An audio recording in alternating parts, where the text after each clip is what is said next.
ഒരാഴ്ച കഴിഞ്ഞ് എന്റെ കല്യാണം, അതറിയോ നിനക്ക്? അറിയാം. 2 മാസം മുന്നേ ഒരു എൻഗേജ്മെന്റ് ഉണ്ടായിരുന്നു, അതറിയോ? അറിയാം. അതിനു മുന്നേ ഒരു തൊലിഞ്ഞ പെണ്ണ് കാണലുണ്ടായിരുന്നു, അതും അറിയായിരിക്കുമല്ലോ. ഈ സമയത്തൊക്കെ 1000 തവണ നിന്നെ ഞാൻ വിളിച്ചിട്ടുണ്ടായിരിക്കും എന്റെ വീട്ടിൽ വന്ന് പെണ്ണ് ആലോചിക്കാൻ. അപ്പോഴൊക്കെ എവിടെയായിരുന്നു നീ?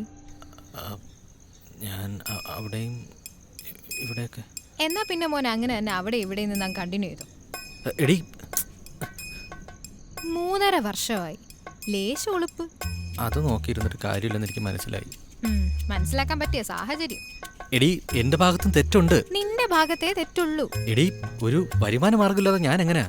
നീ വീണ്ടും വീണ്ടും ഇത് തന്നെ പറഞ്ഞോണ്ട് വരല്ലേ.